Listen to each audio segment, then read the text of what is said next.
Welcome to Mortification of Spin, a casual conversation about things that count, with Carl Trueman, Todd Pruitt, and Amy Bird.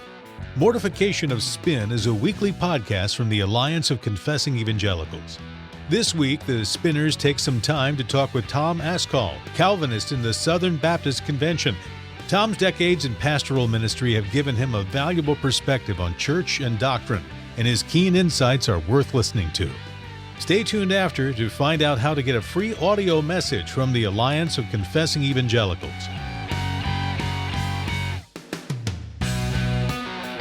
Well, thank you for joining us for Mortification of Spin. Of course, I'm joined always by my friends Amy Bird and Carl Trueman. And today, we're talking about a subject that is near and dear to my heart as someone who was raised in the Southern Baptist Convention, someone who came to know the Lord in a Southern Baptist church and heard the gospel in a Southern Baptist church, and who still has a great deal of affection for my Southern Baptist brothers and sisters. We're talking about Calvinism in the Southern Baptist Convention. And yes, it does exist in the Southern Baptist Convention. In fact, Carl and Amy, I would dare say that many, if not most, oftentimes of the Calvinists people meet these days happen also to be Baptists, which is kind of a strange phenomenon. I mean, you go to some of the big conferences that are typically Reformed-ish, or at least committed to the doctrines of grace. And if you're a Presbyterian, you're in the minority. Yeah, I was going to say in 2009, I was down at a conference, was speaking at a conference at a PCA church in Florida. And the only visitors from outside of the congregation to that conference were actually Southern Baptists. Wow. So I remember thinking, these people are not far from the kingdom of God. Exactly. I was impressed. Right. Well, speaking of Florida, we have a guest with us today. It's Dr. Tom Askell. Tom is the pastor of Grace Baptist Church in Cape Coral, Florida. So those of you in cold climates, eat your heart out. Tom is also the founder of Founders Ministries, which we'll talk about in just a minute. He is also completely ambivalent about Texas A&M football, cares nothing about the subject whatsoever, and probably couldn't answer any question about Texas A&M football. But Tom, Pastor Tom, thank you for joining us today.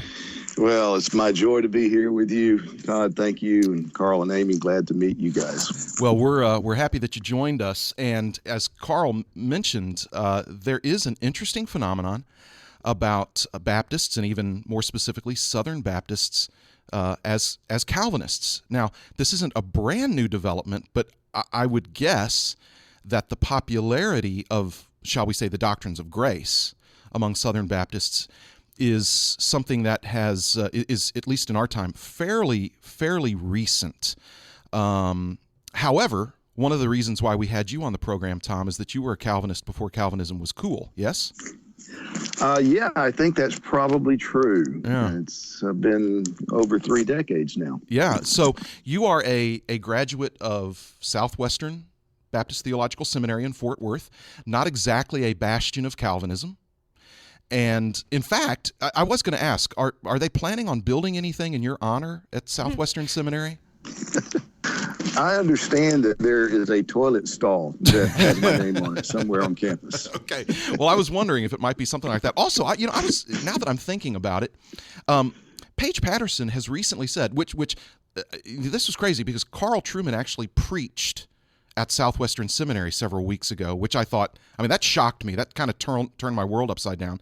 He also expressed the fact that basically his favorite Calvinist is Carl Trueman, which I thought, I wonder if Tom knows about this and if that hurt Tom at all. Am I not everybody's favorite Calvinist?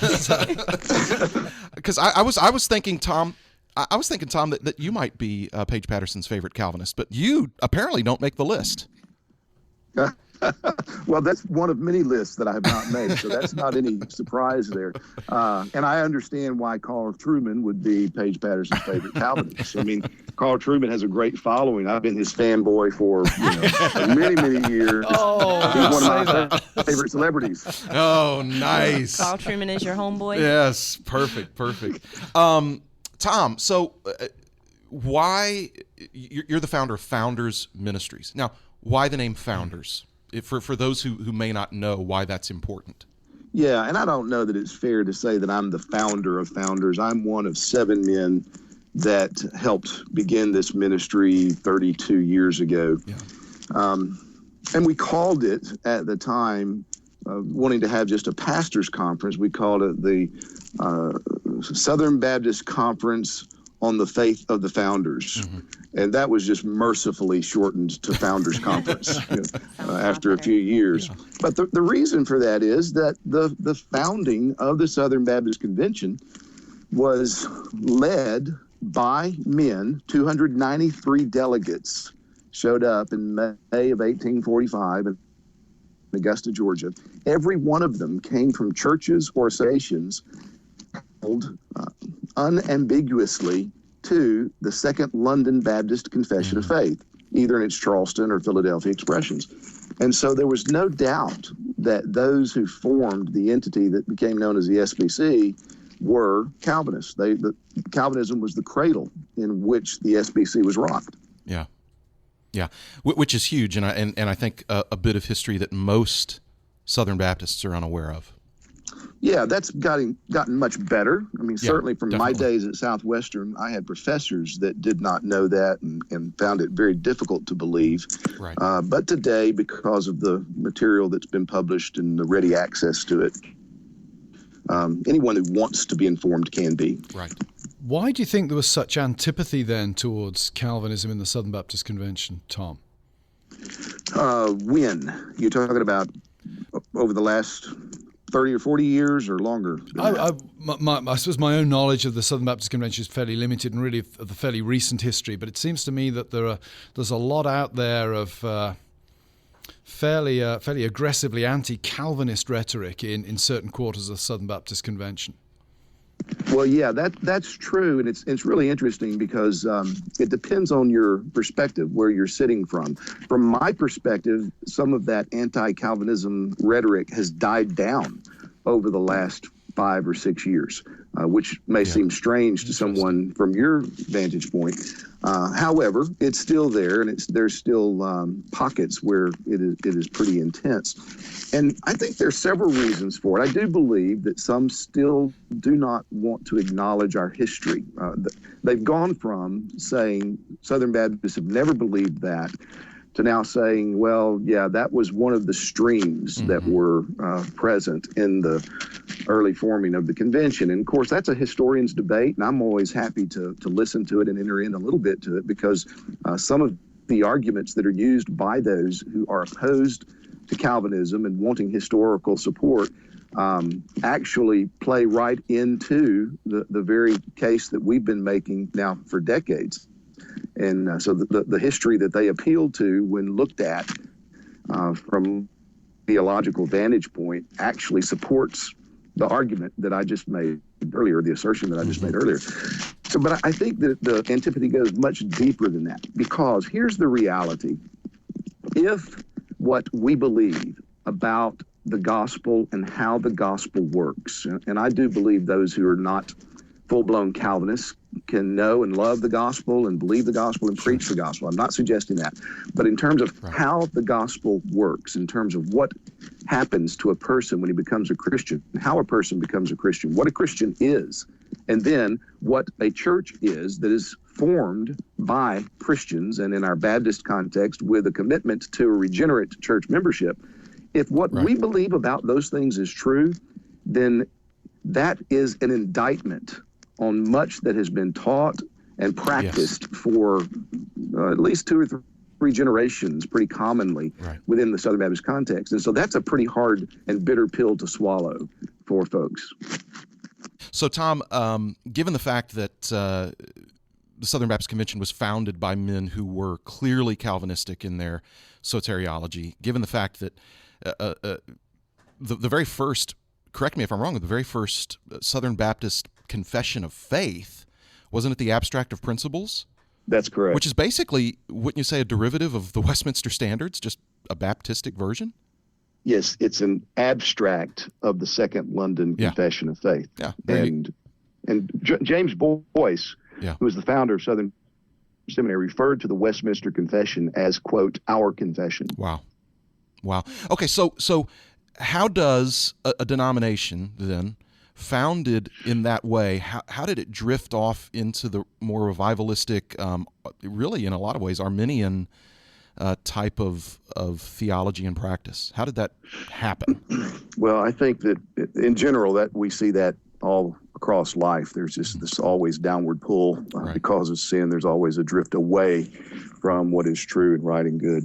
And that certainly did happen. Southern Baptists were insulated from a lot of the things that took place in terms of influence from European thought and even some of the evolutionary thought that took root in North America in the latter part of the 19th, early 20th century, because there was a sectarianism to much Southern Baptist life. They were in the South, of course, the after effects of the Civil War, all of those things contributed as well. What got Southern Baptists was not so much the same types of attacks that denominations. What got Southern Baptists was more of a pragmatism that began to shove theology to the peripheral edges of identity and importance. And it's really, it's tragic, but it is somewhat understandable whenever you go back and look and see what was happening. In 1920s, there was this great sense of hope in the late teens and 20s that, the SBC was branching out, sending missionaries, good things were happening. There was this very significant campaign called the 75 Million Campaign, which was a pledge to raise $75 million for benevolent causes, missionary causes, evangelistic causes in churches that are Baptists in the South, the SBC. Well, of course, the Depression hit. And so a lot of these pledges that were made could not be kept in churches, individuals. There was just a lot of suffering that happened. And there's actually correspondence. I don't know that it's ever seen the light of day, but Tom Nettles has discovered correspondence between certain Southern Baptist leaders in which they are arguing with each other and saying, look, you cannot come out with this position. You've got to drop this argument. So we are about to go under if we do not get these monies coming in to pay these bills that we've incurred. Then it doesn't matter whatever else happens. And so theological precision and theological concerns begin to be sublimated to this larger concern of keeping this ship afloat and moving things forward. So, that happened by God's grace, you could say, I think you should say. There was some coalescing around the Baptist Faith and Message of 1925, which was not a revision, it was more than that. It was built upon the New Hampshire Statement of Faith, and it was a good statement in many respects. It had a good statement against Darwinianism and things like that in there. It was helpful.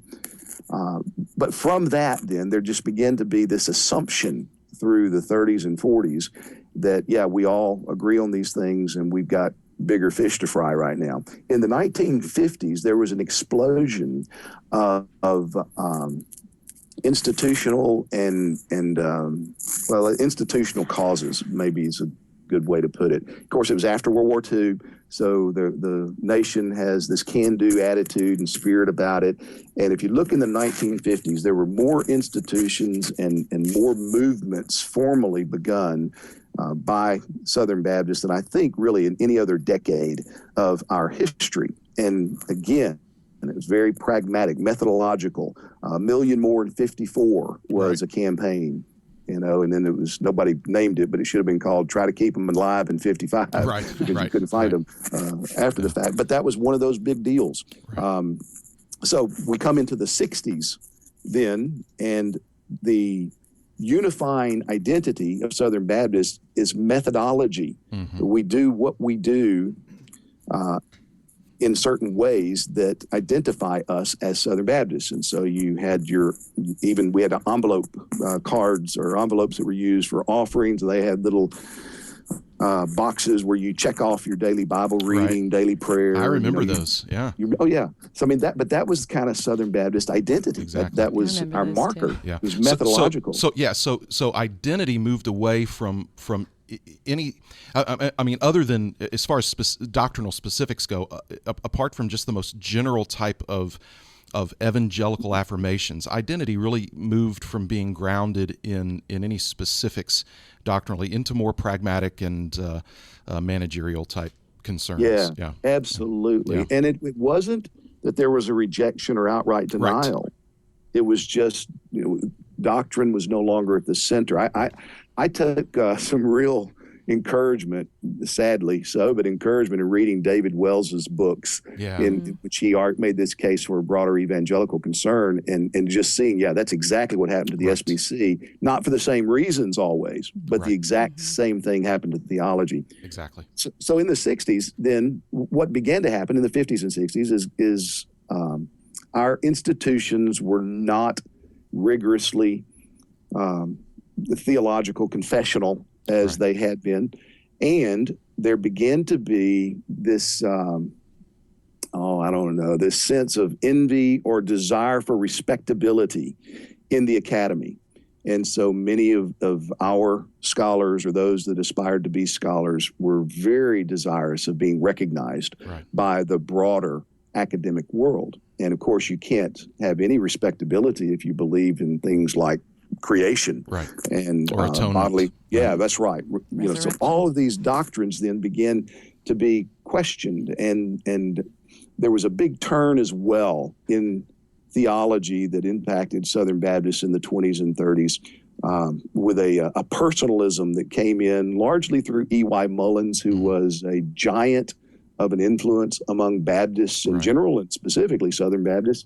And so, like, his magnum opus is called The Christian Religion in Its Doctrinal Expression. And you can hear the title, that what's important here is religion. And yes, we've got to talk about it doctrinally, but that's not really the issue. It's experience. Right. Well, I've made a strange observation in some of my experience with Southern Baptist church plants. My husband and I were a member of one early in our marriage, and we actually sought that church out because we looked up the website on the internet and we saw that it was a Southern Baptist church plant.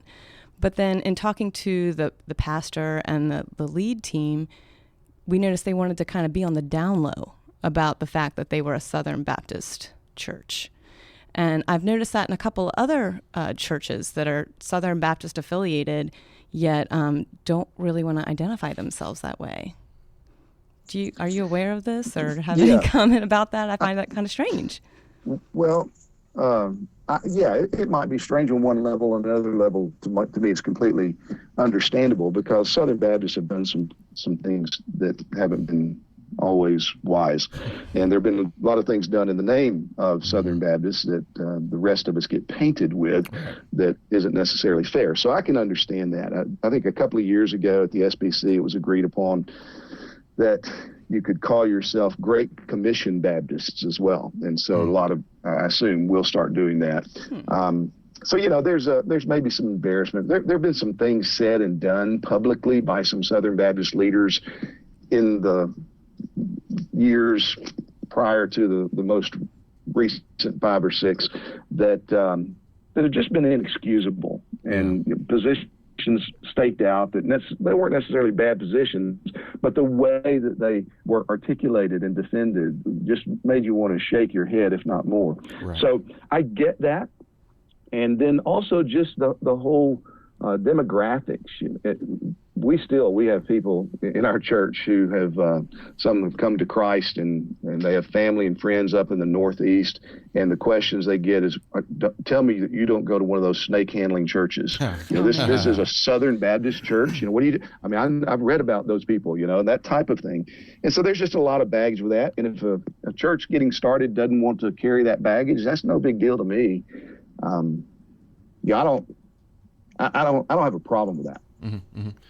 We have a similar thing with the Orthodox Presbyterian Church. I've lost count of the number of people who have asked me over the years, are you connected to Russian Orthodoxy, or Eastern Orthodoxy in some ways? Really? So we've actually dropped the Orthodox from the title of our local church in order to try to avoid that kind of confusion.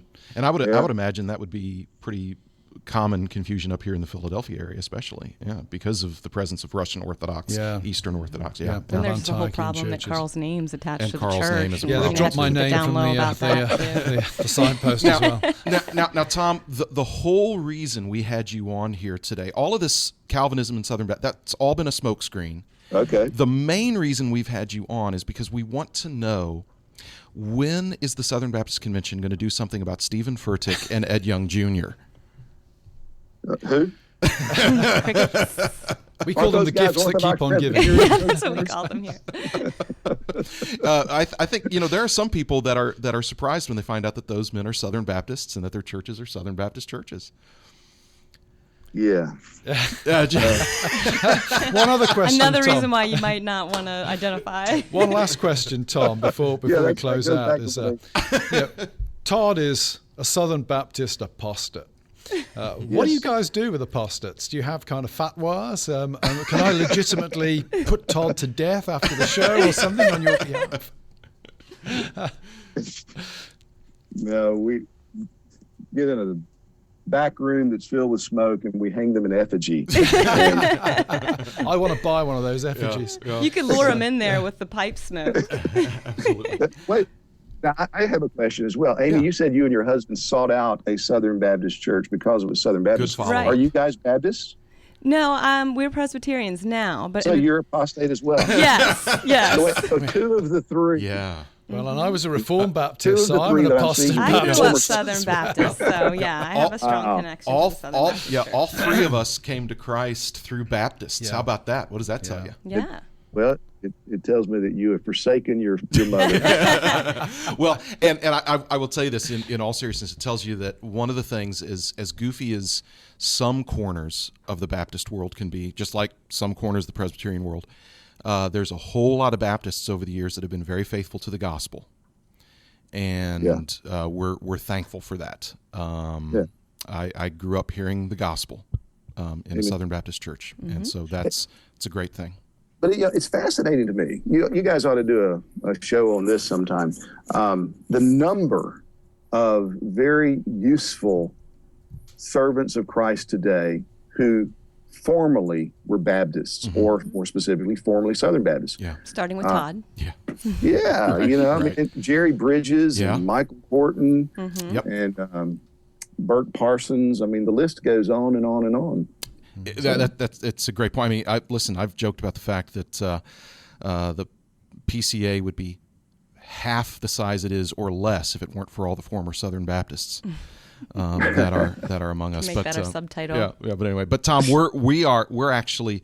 we're very glad that you are laboring faithfully in the fields of the Southern Baptist Convention. We're thankful that now you're not quite as anathematized as you were maybe 20 years ago, and that you've achieved some level of acceptance in your denomination. And I, for one, as a guy who was a brand new Southern Baptist pastor who had come to accept the doctrines of grace, was very grateful to stumble across, quite by accident on the internet, Founders Ministry back in about 1999, and you guys helped kind of saved my sanity for a while, because I thought I was alone until I found Founders. So bless you in your work, not only with Founders, but just in your daily faithful work as a pastor. I'm glad that there's good, solid Southern Baptists like you out there. So thanks so much for joining us. Thanks.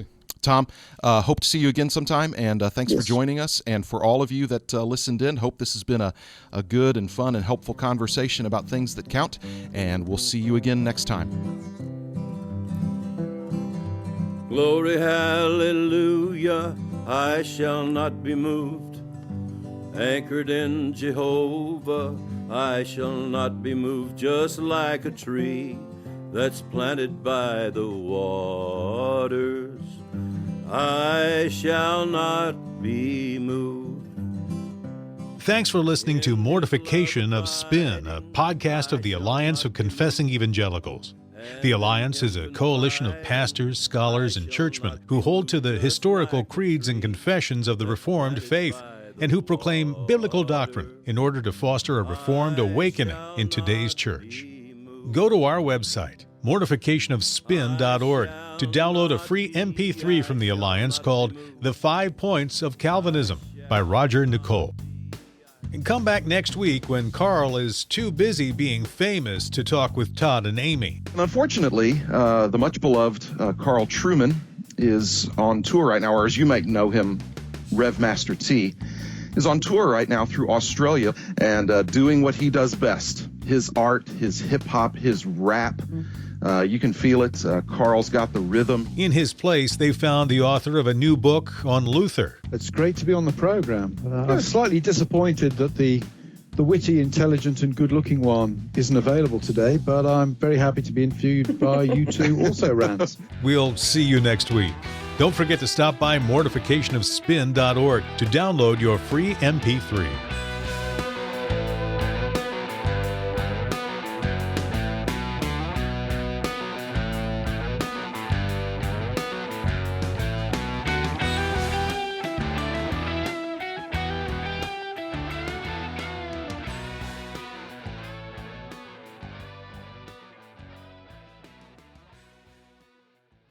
Hey, and I'm wondering, did you get that Harley yet?